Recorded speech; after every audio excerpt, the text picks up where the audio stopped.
अपना suit boot और चश्मा लगाकर और सेंट मारकर कालू कौआ रेडी हो गया। कहाँ जा रहे हो कालू? आज बहुत सेंट वेंट लगाया है। मैं अपने दोस्त के शादी में जा रहा हूँ। अच्छा अच्छा, आते समय मेरे लिए कुछ खाने के ले आना। ठीक है, ले आऊँगा। फिर कालू अपने घर से निकलता है। कितना प्यारा है वो चेहरा जिस पे मैं कालू होके मरता हूँ। कितना प्यारा है वो चेहरा। गाने गाते कालू कौआ नदी पर चला जाता है। वहाँ उसे लाडो चिड़िया मिलती है। उसे देखकर कालू कौआ सीटी बजाता है।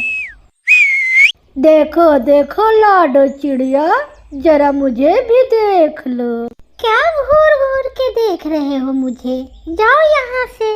कितना प्यारा है ये चेहरा जिस पे हम मरते हैं। बेशरम कहीं के, जाओ यहाँ से। क्या तुम्हारे घर में माँ बहन नहीं है? है, सब काली काली हैं। तुम्हारे जैसा खूबसूरत कोई नहीं है। लाडो, मुझसे दोस्ती कर लो, ऐश करोगी ऐश।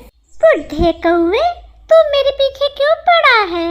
अगर मेरे आदित्य चिड़ा को पता चल गया तो तुझे जान से मार देंगे। अपनी जान किसे प्यारी है? तेरे खातिर तो मैं 1000 बार मरने को तैयार हूँ। फिर गुस्से में लाडो चिड़िया वहाँ से चली जाती है। शर्मा गई, लाडो चिड़िया मुझसे शर्मा गई। चिड़िया, वो कौआ मेरे पीछे ही पड़ गया है। मुझे डर है कि आदित्य चिड़ा जी को पता चला तो वो तुझे मार ही देंगे। करो चिड़िया, तुम चिंता ना करो लाडो, मैं कोई ना कोई उस कौवे का उपाय निकालती हूँ। फिर हम उसे मजा चखाएंगे। तुम किसी तरह उसके घर का पता लो, वो तो मैं उससे कल पूछ लूंगी। फिर दूसरे दिन कालू कौआ नदी पर आता है तो लाडो चिड़िया उससे कहती है, कौवे, मैं तुमसे दोस्ती तो कर लूं, मगर तुम रहते कहाँ हो? मैं बेरी के पेड़ पर रहता हूँ, वो मेरा अपना घर है। वो भी पक्का लकड़ियों का, लेकिन मैं तुम्हें अपने नए घर में रखूंगा। अच्छा, अब मैं चलती हूँ। अगर मेरा चिड़ा आ गया तो गड़बड़ हो जाएगी। लाडो चिड़िया रानो चिड़िया के पास जाती है।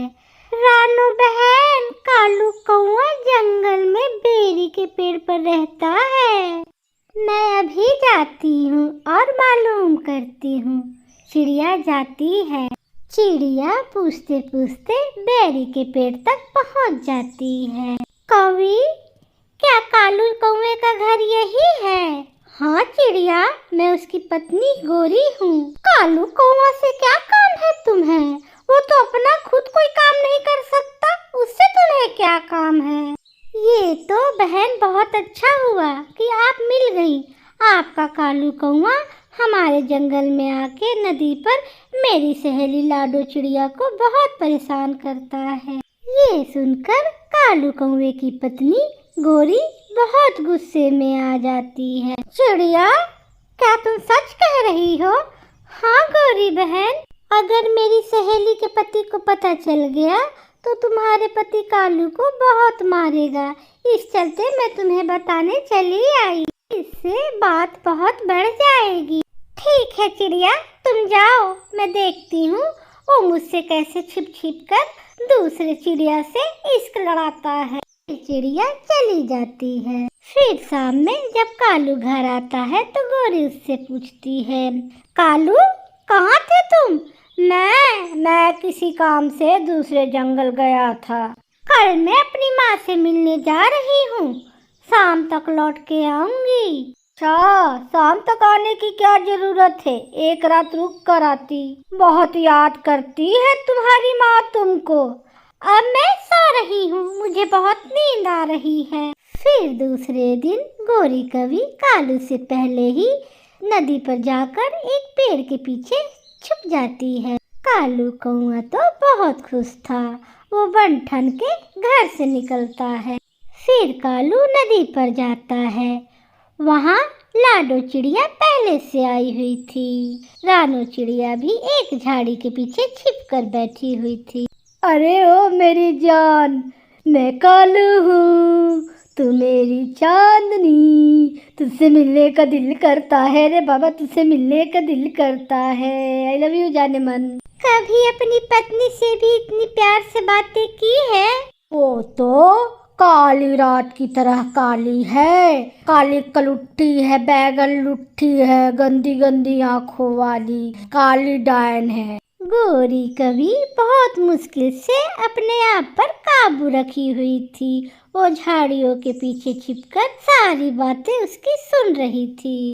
जाने मन, छोड़ दो आदित्य चिड़ा को, मैं तुम्हें ऐश कराऊंगा ऐश। गोरी कभी झाड़ू लिए झाड़ियों से निकलकर बाहर आ जाती है। बेशरम बुड्ढे, तुम्हें शर्म नहीं आती? दूसरे की पत्नियों पर बुरी नजर डालते हो। गोरी तुम तो अपने मायके गई हुई थी।